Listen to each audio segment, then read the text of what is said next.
अस्सलामुअलैकुम नाजरीन हाजरीन मुजाहिदीन, क्या हाल चाल है और सुनाएं, सब ठीक है यार। कैसे हाल हवालात हैं। जैसे कि आपने थंबनेल में देख ही लिया है आज की वीडियो का क्या टॉपिक है और आज के व्लॉग का क्या टॉपिक है कि पाकिस्तान से यूके का जो स्टूडेंट वीज़ा है उसकी कितनी कॉस्ट आती है, कितने लाख लगते हैं। मैं आपका अली अदर दोस्त from Cardiff in Wales in UK.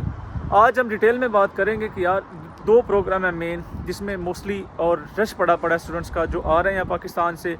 Number 1 है बैचलर और नंबर 2 है मास्टर। मैं और मेरे एक दोस्त नुमान भाई हैं, ये सामने साथ है मेरे नुमान भाई, ये भी इधर आए हैं मास्टर प्रोग्राम पे। आपको ये बताएंगे कि इनके कितने पैसे लगे थे और मैं इधर आया था बैचलर प्रोग्राम पे, मेरे कितने पैसे लगे थे। और वीडियो को आराम से तहम्मुल से देखना है, पूरी डिटेल ईच एंड एवरीथिंग आपको बताएंगे। परेशान नहीं होना इंशाल्लाह। जो किसी का क्वेश्चन है, काफ़ी दोस्तों ने पूछा था, मेरे रिश्तेदार मुझसे पूछ रहे हैं यार, काफ़ी जानने वाले पूछ रहे हैं कि हमें बताएं हमारा कितना खर्चा आएगा। हम A to लेके Z तक जो हमारे खर्चे थे, जो आपके आएंगे, हम वो सारे आपको बताएंगे। हमारे साथ वीडियो में बने रहिए। हाँ जी दोस्तों, तो इसमें जो सबसे ज़्यादा ज़रूरी बात है ना, मतलब जैसे ये यूके में जो स्टडी वीज़े का प्रोसेस है ना, ये सिंपल सिर्फ हमने स्टडी का नहीं करना होता। इसमें बहुत सारे खर्चे, बहुत सारे मामलात आते हैं, जिसमें सबसे बड़ा खर्चा आपका फ़ीस का होता है। उसके बाद जो सबसे बड़ा खर्चा होता है वो आपकी स्टेटमेंट होती है।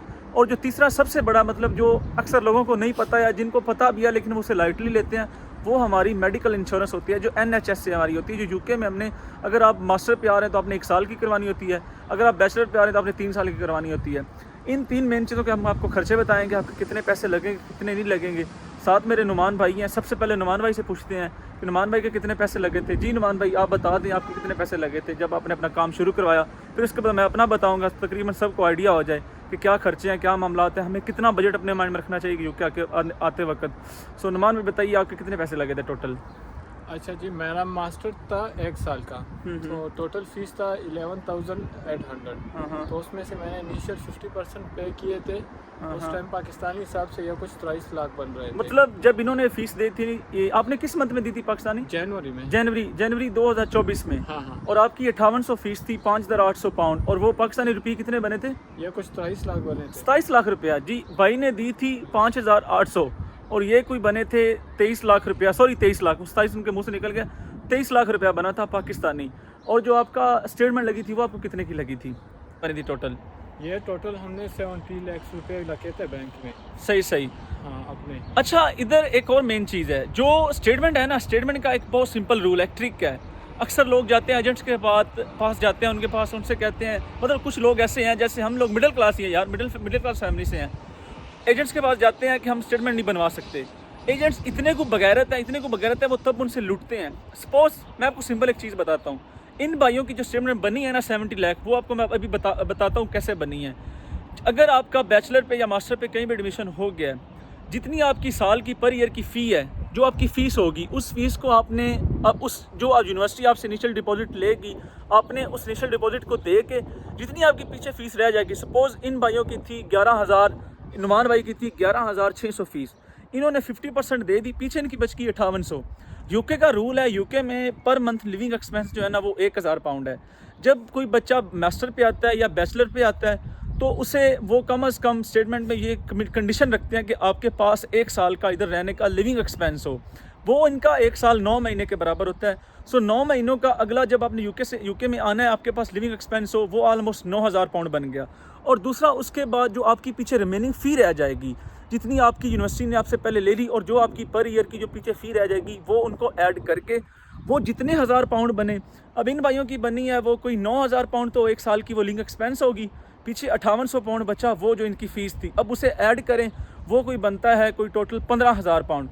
अब 15,000 पाउंड को आप पाकिस्तानी रुपीज़ में कन्वर्ट करवा लें, वो इनका कोई 65 लाख बना या 60 लाख बना, इतना ही बना था भाई। इतना बना था, लेकिन टू बी सेफ साइड इसके लिए हम करते हैं कि पाउंड का फ्लक्चुएशन आता है पाकिस्तान का, तो आपको पता है, हम सब भाइयों को पता है, तो पाउंड्स की अप डाउन के लिए हम ये 5-10 लाख थोड़ा सा ऊपर। यही चीज़। अब ये बात शायद पहले आपको पता हो तो वेल एंड गुड है, लेकिन मुझे लगा आपको बताना चाहिए। ये मेन ट्रिक है कि आपने स्टेटमेंट कैसे बनवानी है। इसलिए इन भाइयों ने 70 लाख, इनके टोटल 65 या 63 लाख की बनी थी। इन्होंने अपनी एक सेल्फ सेटिस्फेक्शन के लिए कि चलो कहीं खुदा ना खास्ता पाउंड का रेट ऊपर नीचे ना हो जाए, इन्होंने 4-5 लाख रुपये एक्स्ट्रा रखा। सेम सिनेरियो मेरा था, मैंने भी यही किया। अब भाई इस चीज़ के बाद स्टेटमेंट तो हो गई। तीसरी जो मेन चीज़ है मेडिकल इंश्योरेंस, जो NH को हम पे करते हैं, जो अक्सर लोगों को नहीं पता। आपकी कितनी आई थी? वो तकरीबन इसकी फिर हम अब बोले, अब आपकी जो पीछे थी, मतलब एक तो आपकी फ़ीस भी होगी, स्टेटमेंट भी होगी, अब जो मेडिकल इंश्योरेंस की फ़ीस थी और जो वीज़ा फाइल की फ़ीस थी वो आपकी कितनी कितनी लगी टोटल? ये इसकी टोटल जो थी आलमोस्ट जो पाकिस्तानी हिसाब से लगा ले तो ये 3.5 लाख जो थी वो IHS की फ़ीस थी। ये जो IHS की फ़ीस सॉरी कह रहे हैं, इसका मतलब है कि जो इनकी डे 1 से लेके जो इधर जिस दिन ये यूके में लैंड होंगे और पूरे जो इनके साल का कोर्स होगा, इसमें इनकी वो मेडिकल इंश्योरेंस की फ़ीस थी जो इन्होंने पे करनी थी, और दूसरा जो इनकी वीज़ा फाइल की वो भी आपको बताते हैं, वो 2 लाख तक थी। 1 और लाख 80 थी प्लस 2 लाख की हाँ जम तकरीबन इतनी थी। और अगर हम इन सारी चीज़ों को सम करें, आपकी फ़ीस को, आपकी स्टेटमेंट को, और जो आपकी अभी ये IHS की मेडिकल इंश्योरेंस की फ़ीस और जो वीज़ा फाइल की फ़ीस है, टोटल कितने बनेंगे? 23 लाख आपकी फ़ीस थी एग्जैक्टली और 70 लाख की आपकी स्टेटमेंट होगी। स्टेटमेंट में एक चीज़ और है, कुछ लोग अपनी पर्सनल स्टेटमेंट रखवाते हैं अपने पैसे, वो डेफिनेटली उनका 1 करोड़ से बजट बढ़ जाएगा, लेकिन कुछ लोग बनवाते हैं। नुमान भाई ने बनवाई थी, इनको बनवाने के या 2 महीने की बनवाई थी आपने या 28 दिन की बनवाई थी? 28 दिन की इन्होंने स्टेटमेंट बनवाई थी। वो इन्वेस्टर बाकायदा होते हैं, इनको पड़ा उसका 4 लाख रुपया। सो हम इसको 4 लाख काउंट करेंगे, लेकिन ओरिजिनल 70 लाख की थी। 23 लाख इनकी फ़ीस हो गई, 4 लाख इनकी स्टेटमेंट हो गई, ये 27 लाख हो गया। उसके बाद 5.5 लाख रुपया, जिसमें 3.5 लाख इनका था अपना IHS जो मेडिकल इंश्योरेंस थी इनकी साल की वो, और 1,80,000 इनकी फ़ीस थी जो वीज़ा फाइल की थी। 27 लाख जमा कर लें आप, 5.5 लाख, ये 32.5 लाख रुपया हो गया। सही है, 32.5 लाख रुपया इनका जो 3 मेन चीज़ें हैं उन पे लगा था। और नुमान भाई जो इसके अलावा अपने इंग्लिश टेस्ट किए थे, वो उस पर आपके तकरीबन ओवरऑल सम करें तो आपके कितने पैसे लगे थे? ये 60 तकरीबन लगे थे। वो आइल्स के आपको पता है कि 60 की वो होती और है और 60,000 रुपया भाई कह रहे हैं कि इनका आइट्स पे लगा था। सो टोटल 32.5 लाख पहले था, 60,000 और ऐड कर ले, 33 लाख लग गया। जो मैं हाँ जी इधर इंग्लिश के बारे में थोड़ी सी एडिशन कर ले। पहले हुआ करता था कि ये लैंग्वेज तो ये अदर लैंग्वेज टेस्ट आते थे ना, हाँ तो इसमें थोड़ा से भाइयों को चाहिए कि थोड़ा ध्यान कर ले। थोड़ा सा महीने की ख्वारी नहीं है यार, कोई बंदा FSC करके आया हो पाकिस्तान की इंग्लिश मीडियम से, तो इजीली इसको टेक ओवर कर सकता है। बिल्कुल बिल्कुल, क्योंकि वो भाई ये कह रहे हैं कि ज़्यादातर लोगों को चाहिए कि वो आइट्स को प्रेफर करें। ये जो लैंग्वेज सर्ट या डिफरेंट कोर्स हैं, ये मखसूस चंद यूनिवर्सिटीज़ के लिए हैं।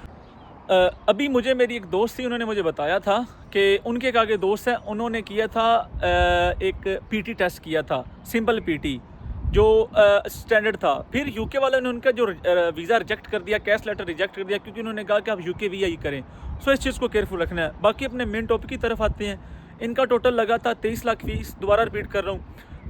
4 लाख इनकी स्टेटमेंट जो इन्होंने अपनी बनवाई, वो इन्होंने अपने पर्सनल रिसोर्सेज से बनवाई थी। आपकी 5 हो सकती है, 6 हो सकती है, लेकिन मोस्टली 4 लाख से 6 लाख के दरमियान वेरी करते हैं इंटरेस्ट रेट जो होता है। और जो तीसरा खर्चा इनका था 5.5 लाख, जिसमें इनका वीज़ा फाइल का था और उसका इनका IHS का मेडिकल का। सेम सिनेरियो मेरा था यार। क्यों? इसमें जो मेरे पैसे ज़्यादा लगे थे वो एक जगह लगे थे, IHS जो मेडिकल इंश्योरेंस थी। ये भाई मास्टर पे आए थे, इनकी 1 साल की हुई थी, मेरी थी वो 3 साल की, सॉरी 3 साल की नहीं, 2.5 ईयर की, क्योंकि मेरा जो बैचलर का प्रोग्राम था वो 2.5 ईयर का था। मेरी जो फ़ीस तब मैंने दी थी वो कोई आलमोस्ट थी 20 लाख मेरी फ़ीस गई थी, क्योंकि मैंने करवाई थी अक्टूबर में, और अक्टूबर में मुझे रेट कम मिला था 2023 में। इन भाइयों ने करवाई थी जनवरी 2024 में, सो उस टाइम रेट ऊपर चला गया था। 20 लाख मेरी फ़ीस हुई थी। उसके बाद 5 लाख रुपया, और जो मेरी स्टेटमेंट थी ना मेन, वो कुछ मैंने बनवाई थी, कुछ मेरी मैंने परचेज़ कर ली थी, हाफ़ मेरी घर की थी।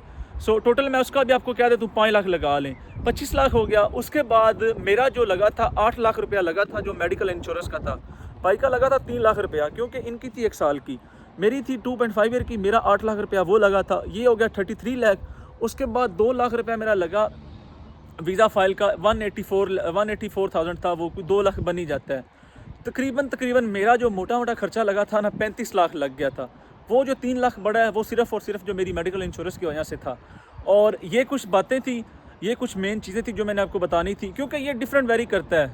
जो मैंने आपको स्टेटमेंट की बात बताई है वो सबसे ज़रूरी है, उसे अपने माइंड में रखना है। क्योंकि यार एजेंट्स जो हैं, मैं हर किसी को बुरा नहीं कह रहा, बंदे अच्छे हैं, बहुत अच्छे हैं, बहुत नफीस लोग हैं, लेकिन कुछ लोग हैं नुमान भाई, वो लूट लेते हैं बंदे को। हाँ, वो कहते हैं कि जी आपकी इतनी फ़ीस है, हमारे पास इन्वेस्टर हैं, तो आप हमें इतने पैसे दे दें, हम आपकी इतनी स्टेटमेंट बनवा सकते हैं। जब पहले आपको पता होगा, आपको कैलकुलेशन करनी आती होगी कि आपने कैसे बनानी है, आपकी कैसे स्टेटमेंट बनेगी, तो वो आपको पता होगा सारा कि यार आप कितनी बनेगी, आपको कितने पैसे चाहिए। और नुमान भाई अब आप भी बात ऐड करना चाहते हैं तो बताएं, बाकी वीडियो काफ़ी लंबी हो गई है। एजेंट्स तो बाज़ों का उसकी एक्सपर्टीज़ है लेकिन इमिग्रेशन में तो कोई उतना ख़ास सोर्सेज उसका नहीं होता ना। बिल्कुल बिल्कुल। लेकिन वही बात फिर आ जाती है। अच्छा, आपने मेडिकल के बारे में, मेडिकल इंश्योरेंस के बारे में एक बात कही थी, तो लोगों के भी ये भी भाइयों का ख्याल आएगा कि यार इसकी कोई दुबई या सऊदी इन जगहों पे जो मेडिकेशन होती हैं, तो उस हिसाब से आप इधर सिर्फ टीवी टेस्ट लगता है, वो इस्लामाबाद में करना पड़ता है। जी बिल्कुल, 15,000 तक होती है। और जो सबसे मेन चीज़ है इनमें से, इधर सिर्फ यूके में टीवी टेस्ट आपका चाहिए होगा, और वो उधर सेंटर बने हैं, उसकी जब हमने करवाया था उसकी 15,000 फीस थी। अब पता नहीं मे भी इन्होंने इंक्रीज़ कर दी हो। सो ये चंद चीज़ें थी, टोटल एक्सपेंस था जो आपको बताना था। और उम्मीद करता हूँ कि काफ़ी भाइयों के, काफ़ी दोस्तों के जिनके क्वेश्चन थे या जिनको कोई क्वेरीज थी कि यार कितना खर्चा आएगा, कितना नहीं आएगा, क्लियर हो गया होगा।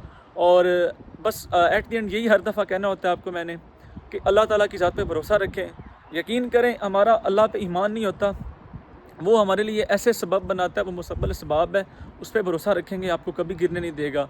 और मेरे चैनल को लाइक कर दें, सब्सक्राइब कर दें और भाई को सपोर्ट करें, आपकी सपोर्ट की बहुत ज़्यादा ज़रूरत है।